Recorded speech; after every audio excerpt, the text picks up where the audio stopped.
Hello viewers, welcome to my channel. என் பயணம் உங்களுடன்.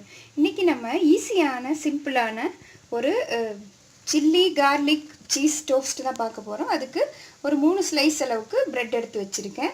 உங்களுக்கு எவ்வளோ வேணுமோ அந்த அளவுக்கு நீங்கள் ஸ்லைசஸ் எடுத்துக்கலாம். அது கூட 1 ஸ்பூன் அளவுக்கு பட்டர், இது வந்து ஹோம்மேட் பட்டர் தான்.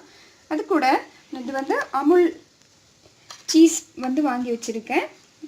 அப்புறம் ஒரு 4 பல் அளவுக்கு பூண்டு பொடி பொடியாக கட் பண்ணி வச்சாச்சு. அடுத்தது சில்லி, நம்மளோட வரமிளகாய் இருக்குது இல்லைங்களா, அதை வந்து நல்லா இந்த மாதிரி இப்படி வந்து கொஞ்சம் அமுக்கி விட்டோம்னா அதில் இருக்க விதையெல்லாம் வந்து கீழே போயிடும். இங்கே லைட்டாக வந்து ஒரு கட் போட்டோம்னா விதையெல்லாம் வந்து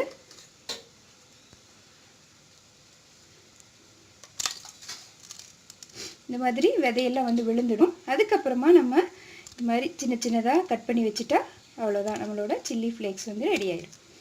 இந்த டோஸ்ட்டுக்கு இந்த மாதிரி பண்ணி எடுத்துக்கலாம். குட்டி குட்டியாக எடுத்துக்கலாம், விதை இல்லாமல் எடுத்துக்கணும். அடுத்து 1 ஸ்பூன் அளவுக்கு பெப்பர் பவுடர், இது வந்து ஆப்ஷனல் தான். இப்போ நம்ம பிரெட் ஸ்லைஸ் எடுத்துகிட்டு மாதிரி பட்டர் வந்து நல்லா ஈவனாக வந்து ஸ்ப்ரெட் பண்ணி விட்டுக்கலாம்.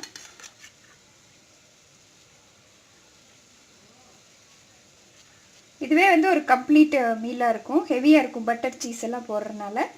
ஸோ அவசரத்தில் ஹரிபரி டைமில் நம்மளுக்கு வந்து சிம்பிளாக செஞ்சிடலாம் வேலையை, ஹெவியான ஒரு டிஷ் நம்மளுக்கு கிடச்சிடும்.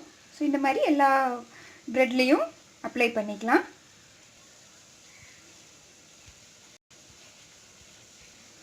பட்டர் அப்ளை பண்ணதும் அது மேலே லைட்டாக வந்து பெப்பர் பவுடர் வந்து அப்ளை பண்ணிவிட்டு லைட்டாக அப்படியே தூவி விட்டுக்கலாம். அடுத்தது நம்ம கட் பண்ணி எடுத்து வச்சுருக்கிற அந்த கார்லிக் சில்லி ஃப்ளேக்ஸை வந்து போட்டுக்கலாம்.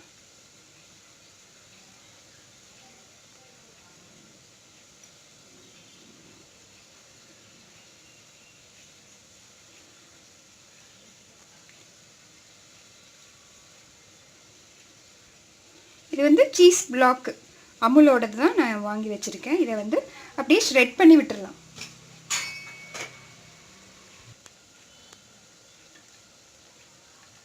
உங்களுக்கு ஹெவியாக வேணும்னா நிறைய ஸ்ட்ரெட் பண்ணிக்கலாம், லைட்டாக போதும்னா கொஞ்சமாக வந்து ஸ்ட்ரெட் பண்ணிக்கிட்டிங்கன்னா போதும். குழந்தைங்களுக்குனா நீங்கள் ஹெவியாக கொடுக்கலாம், நீங்கள் சாப்பிட்றதா இருந்தால் லைட்டாக மைல்டாக வந்து அந்த சீஸை வந்து ஸ்ட்ரெட் பண்ணி விட்டுக்கலாம், நல்லா கவர் பண்ணிக்கலாம்.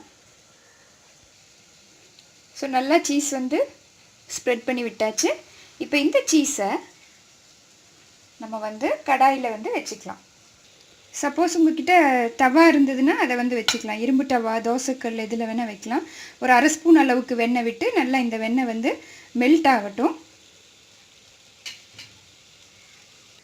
இந்த மாதிரி தவாலையோ இல்லை இதுலேயோ வச்சுட்டு நீங்கள் ஒரு 2லேருந்து 3 நிமிஷம் அப்படியே ஓப்பனில் இருக்கட்டும். அதுக்கப்புறமா இந்த மாதிரி லிட்டை வச்சு மூடி வச்சிடலாம். ஒரு 10லேருந்து 15 நிமிஷம் அப்படியே கம்ப்ளீட்டாக அது வந்து சிம்லேயே குக் ஆகட்டும். குக் ஆகும்போது அந்த சீஸ் எல்லாம் நல்லா மெல்ட் ஆகி வரும்.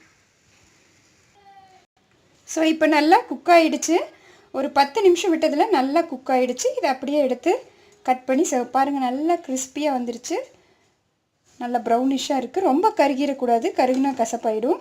ஸோ சிம்லேயே வச்சு அப்படியே நம்ம எடுத்து கட் பண்ணி சர்வ் பண்ணிக்கலாம். ஸோ சூப்பராக மைக்ரோவேவ் ஓவன் இல்லாமையே நம்மளோட சில்லி டோஸ்ட் வந்து ரெடி ஆகிடுச்சு. இந்த கார்லிக் சில்லி சீஸ் டோஸ்ட்டை வந்து நீங்களும் ட்ரை பண்ணி என்ஜாய் பண்ணுங்கள்.